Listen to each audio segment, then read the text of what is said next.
You want to get the back of the truck as high as possible. Using wood is a lot more like this, meaning that when you put your ramps on there, you're not going to lose your front lip. All kinds of room. I still have a lip lift. All kinds of room. You got about 4 inches right there. Aftermarket manifold doesn't work very well. The throttle body doesn't work very well. It makes it almost impossible to drive. He's had it running, but driving it in was impossible. This thing sticks, and then the fact that it's a massive throttle body, when you crack it this much because of the outside, basically the diameter, the amount of surface area, so drivability is terrible, idle is terrible.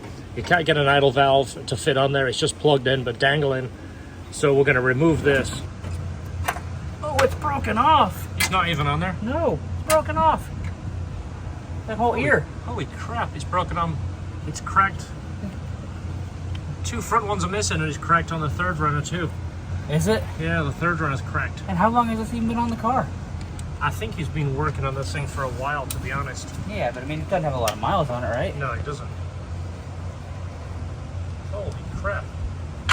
That's one ear. Do you know where the other ear is? Because there's 2 ears missing. Oh, there's 2 missing? There's 2 ears. The other one must have fallen off when I got the bolt out. I didn't get that bolt out. Watch out for that knock sensor. I don't know what kind of pump that is, but we are going to put our good old Walbro in there. You see how dirty it is? Even though it doesn't do anything performance-wise, I always like to clean them, just if I'm handling it. And plus, if the customer looks in there, we want it to look nice. I wouldn't use it over a Walbro. I've tuned with 500 Walbros, and I would trust it over this. Also, this is not the right line. It's way, way too big. It was loose on there, which this will affect your fuel pressure even when you cinch this down. If it's slightly leaking around here, you won't have the same amount of pressure as what you should do. And this is very squishy. This is really large here. It doesn't fit that end. So we're going to replace that hose, and we're going to replace it with our preferred pump. So the fuel rail had these retro brackets. Actually kind of interesting. That right there is one of the pieces for the drive shaft. There is 3 of those on the drive shaft. I don't know what that bracket is right there, but that's what was holding it on. 2 thin brackets. Looks like it was drilled and tapped there, and this one looked like it was drilled and tapped. How is that not a vacuum leak? It's cracked into the runner. Another thing to note right here, this is one of the breather holes. This would usually go to your intake tube. This is capped off. You can't cap this off. This is a PCV, which is essentially a one-way valve. There is a spring and a ball in here. When you apply vacuum here, it opens. It allows this to breathe out of here. There was no hose on this, which means the engine couldn't breathe at all between blocked off here and this not having a hose on here. The engine can't actually push any air out, which means you would often get oil bleeding by the rings. Worst case, you could even blow out one of the oil seals. We never have good luck with these plastic thermal gasket things, even though everybody seems to sell them and give you all the ideas that they are the best things in sliced bread. They usually leak. So stick to your Honda gasket. That's the part number right there. That's the one you want to use. A brand new one every single time. This is the core manifold he's supplying. So we had one of our manifolds powder coated wrinkle black ahead of time. We've got to take things off this that we can make work. We have to come up with a throttle bracket because it had a makeshift throttle bracket on it, and this doesn't have it.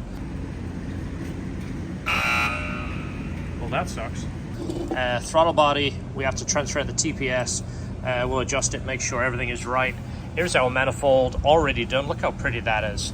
So the S2000 manifold, it's not the prettiest of manifold because it's kind of awkward looking. It's got this square plenum. But in my opinion, when you do those black, they look a whole lot better. They look pretty trick, in fact. So take some of the hose off this. Got to clean the throttle body off, put the TPS on, set the TPS, come up with a throttle bracket. Idle air control valve wasn't hooked up. He does have it. We're going to go ahead and take that thing apart and clean it because they're almost certainly stuck. That's what the bracket looks like. So we just have to pull a favor to get one of these because it's discontinued. Now we could build one of these.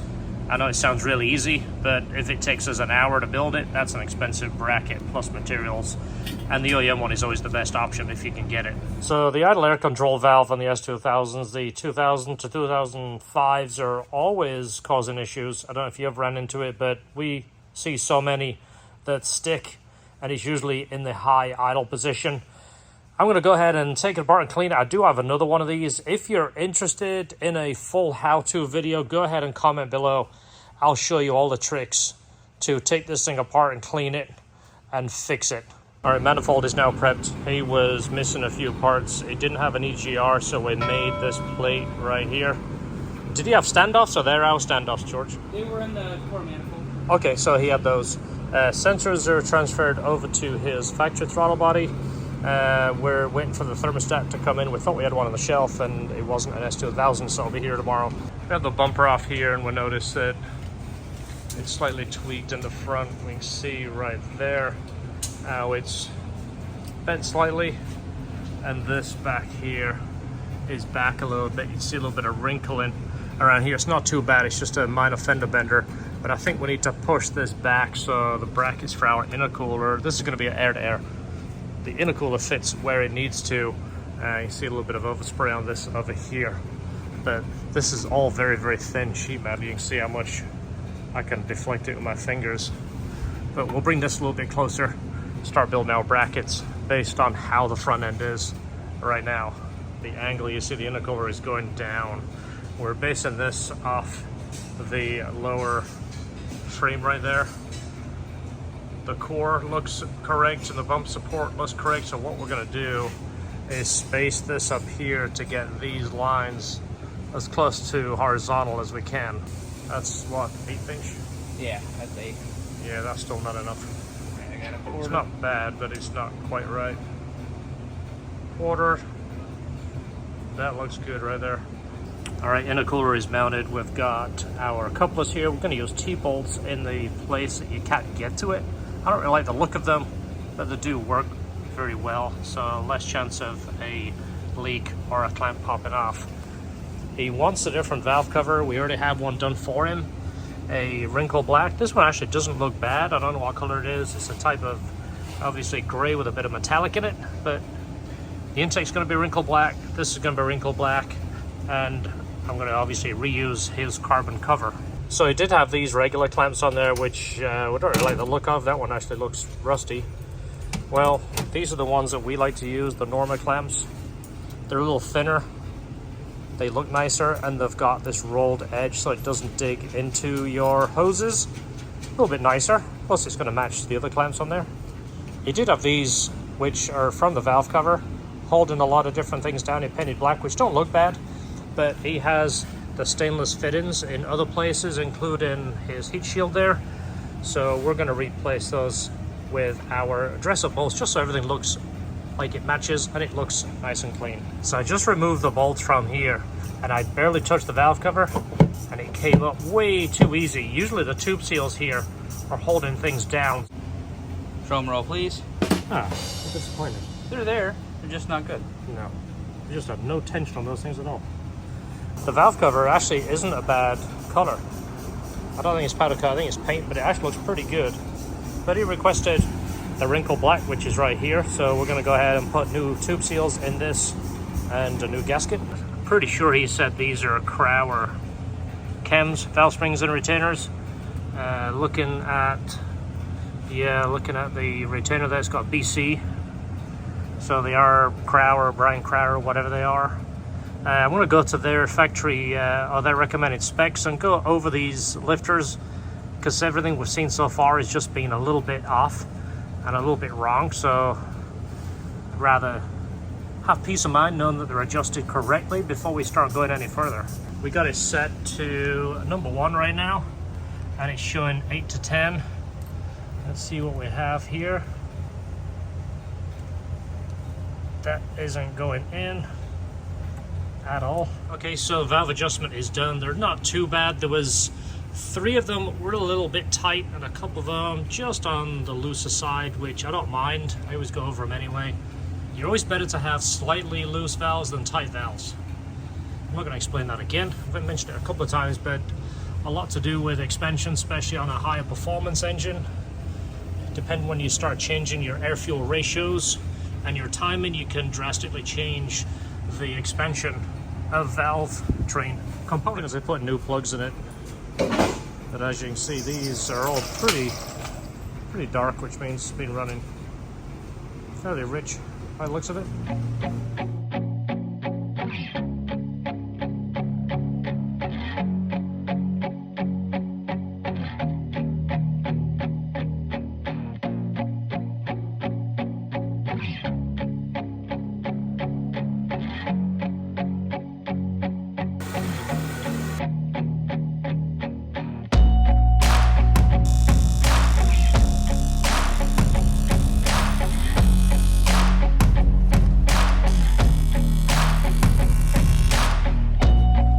Customer doesn't know this, but we're upgrading him to titanium for no extra charge.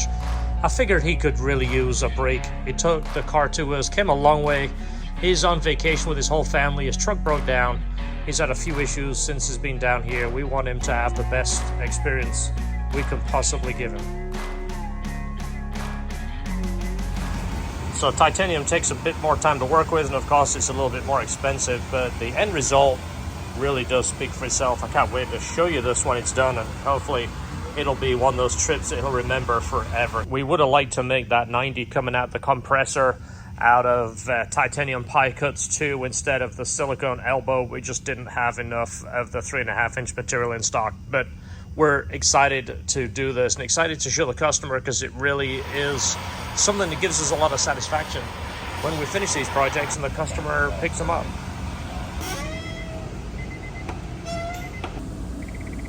Pretty good. The bumper was only held on with the 5 bolts across here, nothing else. He did bring these in the trunk, we just installed these. There was nothing over here. The bumper usually has a little plastic tab that goes up, and it has right there, I'm pointing in the wrong place. It has a little sheet metal screw that goes into that plastic and kind of expands it. None of that was on it, so the bumper was a little floppy, so we're going to try and stiffen that up. Seeing if these will fit. If it goes in, that would be great. If not, another bolt would be Yeah, it's real. the only option. Yeah, they're a little bit too big. Go in. But it looks like this, the Honda one. We don't have it. We want to make sure the bumper is better, so we'll do what we can to get this thing back on and secure. The idle valve was stuck on this one. We had to take it apart and clean it and get it working again. It was stuck, and the idle was sitting at like 1800 RPMs. Ready when you are. So when we brought this car in here, it was almost impossible to drive. The idle wouldn't stay put. Very, very snappy with the throttle. No idle valve. Now it's pretty docile.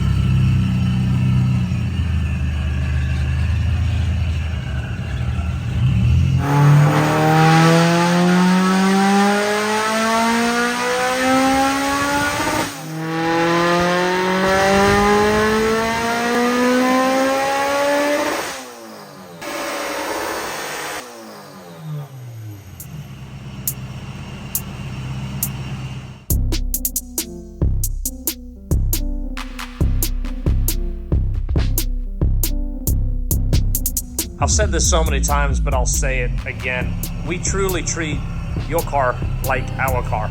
I don't do anything with your car I wouldn't want somebody doing with mine. I don't like testing the car on the highway, showing off with my friends, doing burnouts, doing really cool street racing videos. That's not what we're about. I don't want anybody to do that with my car. I don't do it with yours. I don't put hundreds of miles on it. We drive it on this side road just to make sure everything is good and look over the data. So there's a few extra little things under the hood. If you look around, I'll zoom in here. We refinished the throttle body, cleaned brackets, replaced bolts, changed the radiator supports. Any little thing that we can do to improve the overall build and the overall experience. We really enjoy getting emails from customers saying, I've had the car months and I'm still finding extra little things that you guys did. That's what we call the LHT TLC. Guys, thanks for watching. If you like what you see, don't forget, hit the subscribe, hit the like, and we'll see you on the next video. Don't forget, enjoy your cars.